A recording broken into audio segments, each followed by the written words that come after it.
kinakarga nila yung mga materialis sa truck. Kaya sinabi ko sa baka doon yan ililipat kasi doon sa kabila. Ayan doon yun, no? Ayan guys, yun doon na yun yung mga ibang parte ng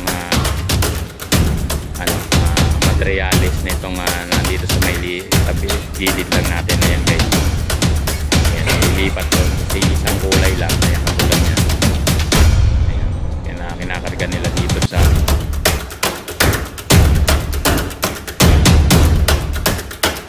magandang araw sa inyong lahat. Update na naman tayo. South Railway Project, no, dito sa may Santa Rosa, Laguna. So yun guys, at ito yung kanilang dito sitwasyon na nag-unloading sila ng mga materialis guys. Ayan, nag-unloading sila dito lang yan sa taas ng ating area. Kaya maraming salamat po sa inyong lahat sa walang sawa ninyong pagsubaybay sa aking YouTube channel. Thank you very much po sa inyong lahat. So dito naman yung kahapon na pinaparkingan nila guys, yung pinapatag nilang mga graba. Ito na misto lang parking na ayan, ang dami nilang tao dito na nandito ngayon sa opisina. Kahapon, ayan yung ina-assemble nilang parlina. Ayan, no? Guys, yung baba na yan. Ayan, hindi pa nakikakabit yan. Ina-assemble pa lang nila yan guys kahapon. So walang tao ngayon dyan na gumagawa. Baka naandun sa kabilang dulo nung area. Napakaluwang kasi nito guys. Zoom lang natin konti. Hanggang dun po yan. Hanggang dun po yan sa lugar na yun. Kaya maraming salamat po sa inyong lahat sa walang sawa ninyong pagsubaybay sa aking YouTube channel. Yan, at bago ka pa lang sa aking channel, yun, paki-subscribe, like and share na rin po pag nagustuhan niyo yung aking mga video. So hanggang doon tayo guys mamaya, no, ikot-ikot tayo dito sa ating building. Yung maabot lang ng ating camera. So ayan, maraming salamat po at magandang araw po sa inyong lahat. Ayan, hanggang doon po yan guys sa may area na yun. Ayan, hanggang doon yung opisina nila, yung kulay blue na yun ayan. Ayan yung opisina ng Hyundai. Hyundai po ang nakakuha ng project na to guys. Napakaluwang nito. So araw-araw na tayo mag-update dito, no, South Railway ng Santa Rosa, Laguna by station po yung ating gagawin na pag-update para po makita ng ating mga kababayan kung ano yung mga nangyayari sa araw-araw sa project ng ating government, no, dito na pinagpatuloy ngayon ni Apo BBM, no, na iniwanan ni dating Pangulong Duterte.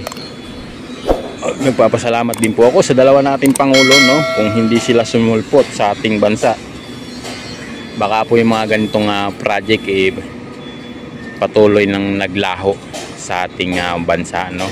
At malaking tulong po ito sa ating mga kababayan, no? Dahil mayroong mga project na naman na umuusbong na gustong paunladin yung ating bayan, no? Hindi katulad ng mga ibang dating pangulo, no, na wala nabaon, nilumot yung mga area na mga sa ganitong transportasyon ng ating bansa para sa ating mga kababayan, no, tinubuan ng damo, kinain ng kalawang yung mga nakatayong struktura, no, na iniwanan nila, no, mula doon kila basta yung mga nagdaang pangulo mula naupo yung ating Duterte, dating Pangulong Duterte, at sa kasalukuyan natin Pangulo na si Apo BBM. So malaking tulong po sa atin ngayon yan.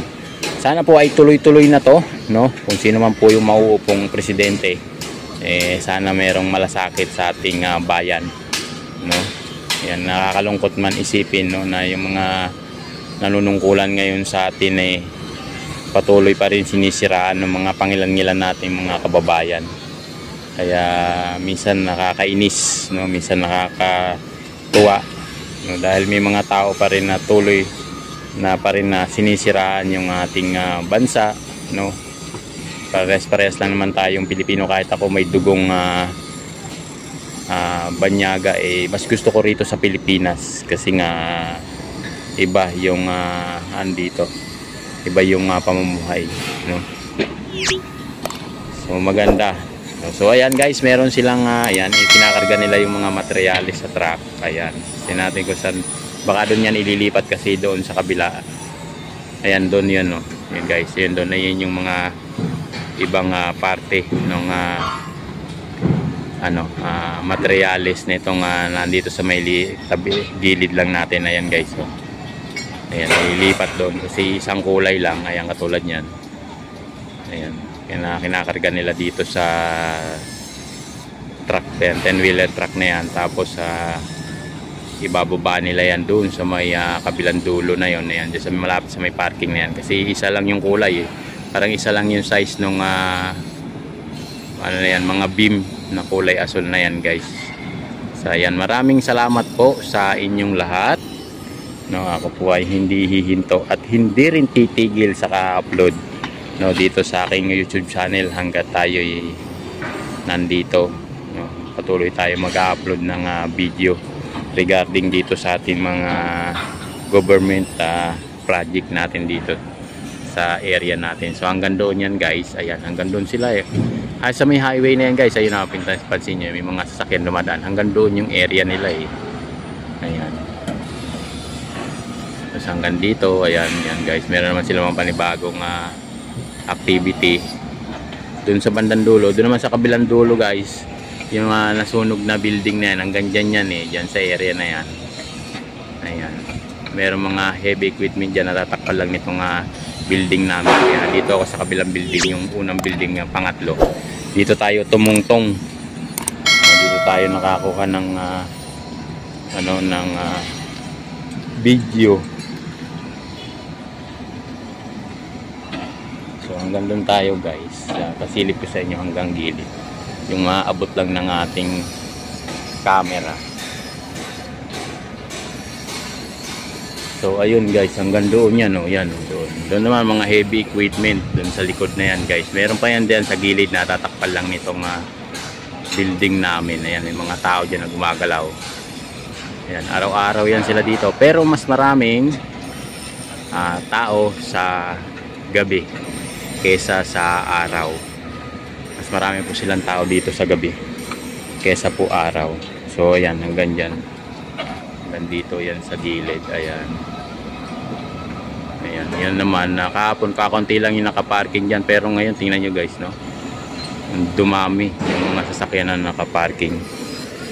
So yun, maraming salamat sa inyong lahat, no. Sana po ay patuloy nyo subaybayan yung aking YouTube channel. Yan yung mga bago na mapaparaan po sa aking channel, no? Yan, pag nagustuhan nyo, paki-like po. Pag natuwa po kayo, paki-subscribe. At napangiti ko kayo sa aking video, yan, paki-share na rin po. Yan, maraming salamat po sa inyong lahat. Ayan, dito yung sitwasyon ngayon. Ang dami nilang activity dito ngayon guys, ngayong araw na to. Pero mas marami silang trabaho sa gabi, kasi nga mas masarap magtrabaho sa gabi kasi medyo malamig, hindi katulad ng araw. Ito pagka ganito makulimlim yan, so maganda-ganda yung galaw ng tao kasi nga medyo makulimlim, hindi masyadong mainit. Medyo nagkakaroon ng penetrate sa amin guys, kagaya niyan guys, yung mga dating kasamahan, no? Ayan guys, hanggang doon sa dulo yan ayun, ang daming tao doon sa dulo guys. Zoom lang natin konti. Ayun, doon sa area na yun, daming nagtatrabaho doon sa lugar. So dito naman, ayan, nag-assemble sila doon. Mamaya yan guys, babalikan natin kung ano yung sitwasyon dito. Ayan, yan dyan, may mga gumagalaw pa rin dyan sa area. Hanggang doon po yan sa may kabahayan na yun sa dulo. Medyo malayo na yan. Para ng runway ng eroplano dito guys eh. Yan yung tatlong ano na yan, parang guhit. Ano yan, pinaka runway nila. So dyan ikakabit, dyan itutungtong yung mga ano, yung malalaking gulong guys. May malalaking gulong dyan na diniliver. Nandun sa may likod na yan guys, doon sa area na yan. So yun, maraming salamat po. Ako po ay lubos na umaasa at lubos na gumagalang po sa ating mga viewers. Maraming salamat po sa inyo lahat. Sana po ay yan, dumami na tayo ng dumami at medyo lumaki na rin yung ating sweldo para unti-unti natin mabuksan yung ating charity. Ayan, maraming salamat po. Ako po ay magpapaalam na. Ayan, hanggang dito na lang. Ayan, maraming salamat po sa inyo. Maraming salamat po sa inyong lahat. Bye-bye!